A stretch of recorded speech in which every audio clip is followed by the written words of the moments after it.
কথা না বলে, তাহলে আমরা সকল বন্ধু আমাদেরকে আশ্বাস করেছিলেন, যারা আমাদেরকে আশ্বাস দিয়েছিলেন তারা কিন্তু বলেছিলেন যে কিন্তু পরীক্ষা বাতিল হবে, তবে 4 তারিখে আমরা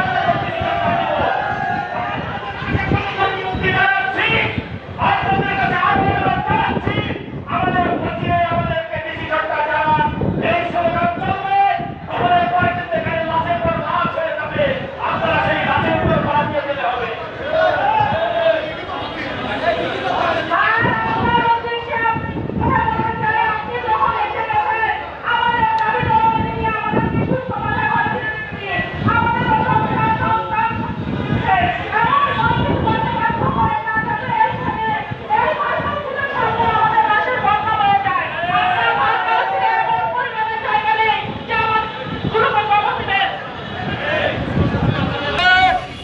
বিগত 7 তারিখ থেকে আজ 24 তারিখ পর্যন্ত লাগাতার অবস্থান কর্মসূচি অব্যাহত রেখেছি।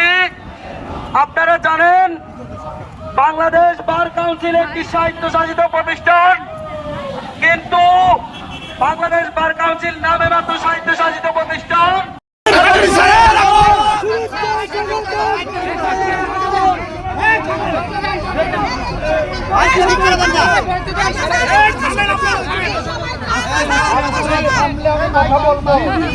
সবাই চুপ করুন, সবাই চুপ করুন।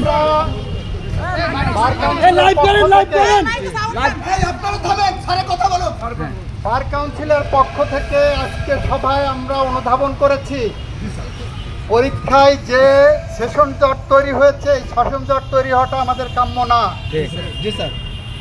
আমরা সিদ্ধান্ত নিয়েছি, যেহেতু এনরোলমেন্ট কমিটির চেয়ারম্যান আমাদের মাননীয় বিচারপতি, আমাদের সর্বসম্মতিক্রমে সিদ্ধান্ত হয়েছে অতি দ্রুত যে পরীক্ষা হয়ে গেছে তার রেজাল্ট পাবলিশ করা হবে, এবং যার পরীক্ষা বাতিল এখন পর্যন্ত হয়নি সে সংক্রান্ত বিষয়ে অতি দ্রুত ব্যবস্থা নেবেন, যাতে বার কাউন্সিলের পরীক্ষায় আর কোনো সেশন জট না থাকে। এটা আমাদের সিদ্ধান্ত হয়েছে, আপনারা আশ্বস্ত থাকতে পারেন। আপনাদের এই বিষয়গুলো আমাদের কাছে টপ প্রায়োরিটি আছে, এবং এটা আমাদের সিদ্ধান্তের ব্যাপার না, এটা ইলেকশন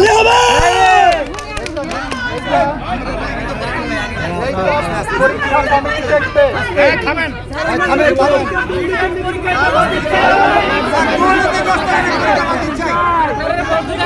পরীক্ষা কমিটি দেখবেন, এটা পরীক্ষা কমিটি দেখবেন। আপনারা যারা লয়ার হবেন, আমরা এক দফায় আছি স্যার, এক দফায় আছি, আমরা লিখিত পরীক্ষা বাতিল চাই।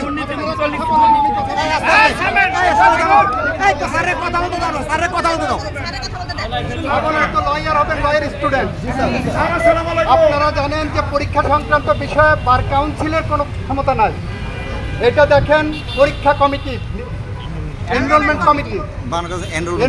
কমিটি, যাতে করে আপনাদের বিষয়গুলো বিবেচনায় রাখেন। আমরা যথাযথভাবে ওনাদেরকে সিদ্ধান্ত নিয়ে সুপারিশ করেছি। আমাদের যতটুকু দায়িত্ব আমাদের পক্ষ থেকে আপনাদের জন্য যা করা সম্ভব আমরা সব করব, ঠিক আছে? যা করা সম্ভব সব করবো।